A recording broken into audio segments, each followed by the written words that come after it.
Hello दोस्तों। आज की कहानी बहुत कमाल की है, इसलिए इसे पूरा सुनिएगा।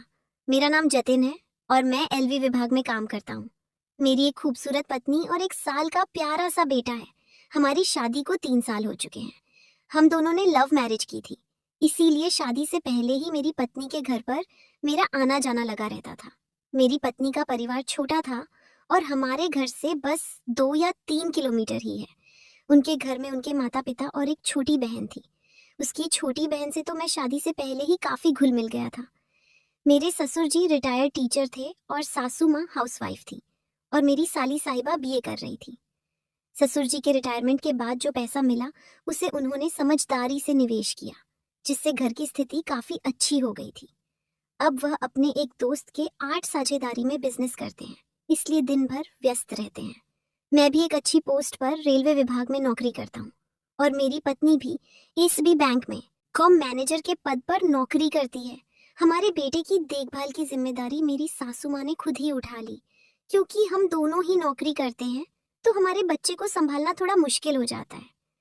सासू माँ इस काम को खुशी खुशी करती है, क्योंकि ये उनके लिए एकमात्र मनोरंजन भी है और उनको बच्चे बेहद पसंद भी है।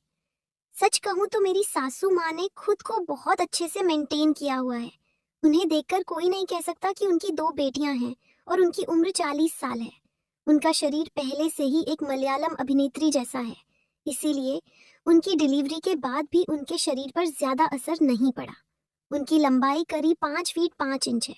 घुटनों तक लंबे काले घने बाल, हल्की भूरे रंग की आंखें और उनका शरीर एकदम संतुलित है। उम्र के हिसाब से थोड़ा सा पेट निकला हुआ है, लेकिन नीला इन चेहरे पर एक भी झुर्री नहीं आई। साफ सुथरी गोरी त्वचा और एक आकर्षक महिला है। कुल मिलाकर किसी भी आदमी को आकर्षित करने के लिए जो चाहिए वह सब उनके पास है। जब से मैंने उन्हें पहली बार देखा था तब से ही मेरा मन उनके लिए आकर्षित हो गया था, लेकिन समाज के नियम संस्कार और रिश्ते नाते सोचकर मैं अपने मन को समझा लेता था। शादी के बाद जब मेरा बेटा पैदा हुआ और पत्नी को 4 महीने बाद नौकरी ज्वाइन करनी पड़ी, तब से सासू माँ ने बेटे की देखभाल अपने हाथों में ले ली थी। इसी वजह से मुझे रोज बेटे को छोड़ने और लेने के लिए ससुराल जाना पड़ता था। उनसे रोज मिलने और बातचीत करने के बाद मेरे अंदर दबे हुए विचार फिर से उभरने लगे थे।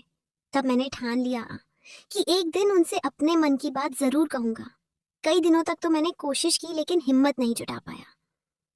कुछ दिन का गुजरे और इसी बीच ससुर जी के किसी दोस्त की मैरिज पर जाना था।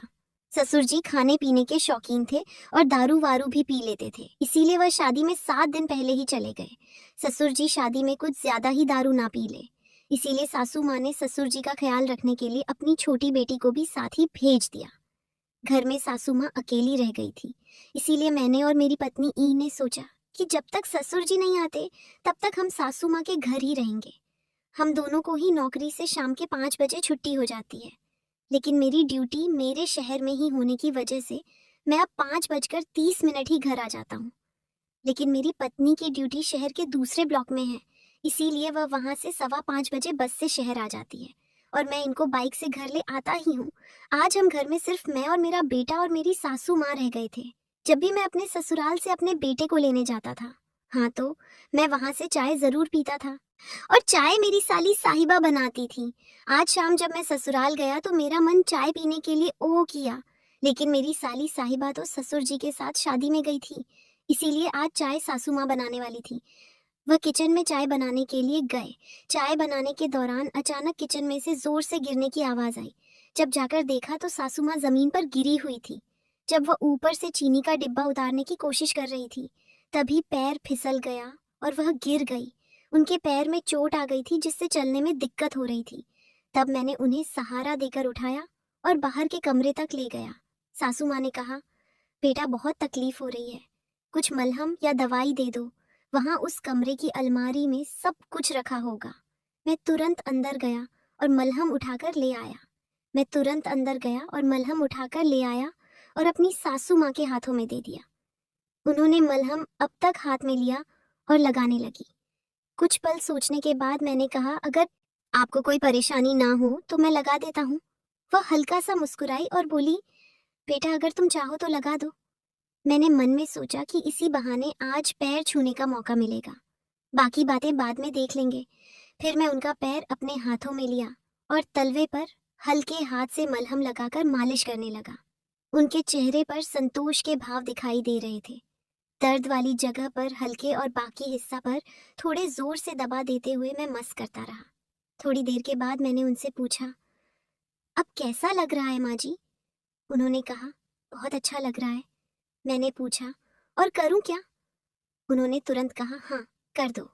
इसके बाद मैंने धीरे धीरे पूरे तलवे की मालिश शुरू कर दी। मैं अनुभव के आधार पर मैं जान गया था कि कहाँ कहाँ दर्द हो सकता है। फिर कुछ मिनट के बाद मैंने पूछा, सासू माँ, अब कैसा लग रहा है? हाँ थे। उन्होंने कहा, अब आराम महसूस हो रहा है बस। अब ठीक है बेटा, अब मैं घुटनों पर खुद लगा लूंगी। उनके ऐसा कहने से मेरा सारा उत्साह ठंडा पड़ गया, लेकिन मैंने हिम्मत करके फिर कहा, अगर आपको कोई आपत्ति ना हो तो मैं घुटनों की मालिश कर देता हूँ। मुझे पता नहीं था कि उनका जवाब क्या होगा, लेकिन उन्होंने हंसते हुए कहा, तलवों पर मलहम लगाते में इतना झिझक रहे थे, अब घुटनों पर लगाने के लिए तैयार हो गए। इस सवाल से मैं चौंक गया। समझना ई आया क्या जवाब दूं। तभी वह बोली, बेटा अगर तुम लगाना चाहते हो तो लगा दो, मुझे कोई आपत्ति नहीं है। ये सुनकर मैं संभालते हुए बोला, मैं तो बस आपकी मदद के लिए कह रहा था क्योंकि मेरी माँ नहीं है, उनकी सेवा करने का मौका तो नहीं मिला। मैंने सोचा सोचा चल इस आंख की ही सेवा कर दूं। उन्होंने मुस्कुराते हुए मलहम मेरे हाथ में दे दिया और फिर मैं खुश होकर उनके घुटनों की मसाज करने लगा। मैं फिर से हाथ गोल गोल घुमाते हुए उंगलियों से दवा लगाकर मालिश शुरू की। अब मैं तलवे की मसाज करने के बाद घुटनों की मसाज कर रहा था। आज शुक्र की बात यह थी कि सासू माँ सीधी लेटी हुई थी, इसीलिए उन्हें यह सब दिखाई नहीं दे रहा था, वरना पता नहीं देखकर उनका क्या रिएक्शन होता। लेकिन मैं तो इस बात से खुश था। आपकी इतने सालों में जो भी बातें मेरे मन के अंदर दबी हुई थी, शायद वह आज पूरी हो सकती है। सासू माँ आंखें बंद करके मालिश का आनंद ले रही थी और उनके चेहरे से यह साफ झलक रहा था कि उन्हें इससे राहत मिल रही है। फिर भी मैंने पूछा, आपको कैसा लग रहा है सासू माँ? उन्होंने तुरंत जवाब दिया, बहुत अच्छा लग रहा है बेटा, आपके हाथों में तो जादू है। हालांकि एक चीज मैंने नोट की थी कि उनके बोलने का लहजा अब थोड़ा बदला हुआ था। यह सुनकर मैं थोड़ा चौकन्ना हो गया, लेकिन इससे मेरी हिम्मत और भी ज्यादा बढ़ गई। मैंने अपने आप पर विश्वास बनाए रखा और धीरे धीरे मालिश करता रहा। ये देखकर मेरा मन खुशी से भर गया। मुझे ऐसा लग रहा था जैसे मैं अपनी असली माँ की सेवा कर रहा हूँ। तभी अचानक से मैं राम मोबाइल बजा। देखा तो मेरी पत्नी का फोन था। उसने बोला, मैं बस स्टैंड पर आ गई हूँ, मुझे ले जाओ, आज मुझे जल्दी छुट्टी मिल गई है। मैंने कहा, बस 5 मिनट में पहुंच रहा हूँ। इसके बाद मैं वहां से निकलने लगा और मैं उठ खड़ा हुआ। फिर सासू माया ने मेरी ओर देखा और कहा, जतिन, तुमने जो भी किया वह किसी ने कभी नहीं किया। तुम्हारा ये एहसान मैं नहीं भूलूंगी। मैंने हल्की मुस्कान के साथ कहा, अरे इसमें एहसान की क्या बात है माँ? आपको खुश रखना मेरा फर्ज है, उन्होंने सर हिलाते हुए कहा। शायद तुम अरे लिए यह फर्ज था, लेकिन मेरे लिए यह एक नई शुरुआत जैसा है। मैं उनका बातों को समझने की कोशिश की, लेकिन ज्यादा कुछ कहे बिना ही मैं ही घर से बाहर चला गया। तब उनके चेहरे पर एक संतोष और अपनापन साफ झलक रहा था। रास्ते में मन में बस यही ख्याल था कि कभी कभी रिश्ते अपने असली मायने तब समझ में आते हैं जब हम दिल से किसी की मदद करते हैं। शायद आज का दिन हमारे रिश्ते की एक नई शुरुआत थी। फिर मैं अपनी पत्नी के पास पहुंचा तो मेरी पत्नी ने पूछा, इतनी देर क्यों हो गई आने में? तब मैंने मुस्कुराते हुए कहा कि माँ का ख्याल रख रहा था। मेरी पत्नी ने मेरी तरफ देखा और बिना कुछ कहे मुस्कुरा राय दी।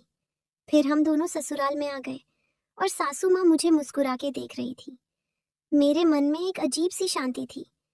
शायद कुछ रिश्ते ऐसे ही होते हैं। आज हमें यह रुके हुए दूसरा दिन था और हमें 3 सरकारी छुट्टियां आ गईं। 2 सरकारी छुट्टी और एक रविवार। अब हम दोनों पति पत्नी ससुराल में ही रहने वाले थे।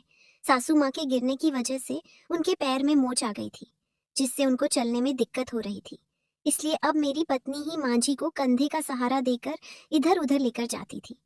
अगर सरकारी छुट्टियां ना होती तो सासू माँ की मदद करने का सौभाग्य मुझे प्राप्त होता, लेकिन मेरे फूटे कर्म मुझे उनकी सेवा करने का मौका ही भी मिला।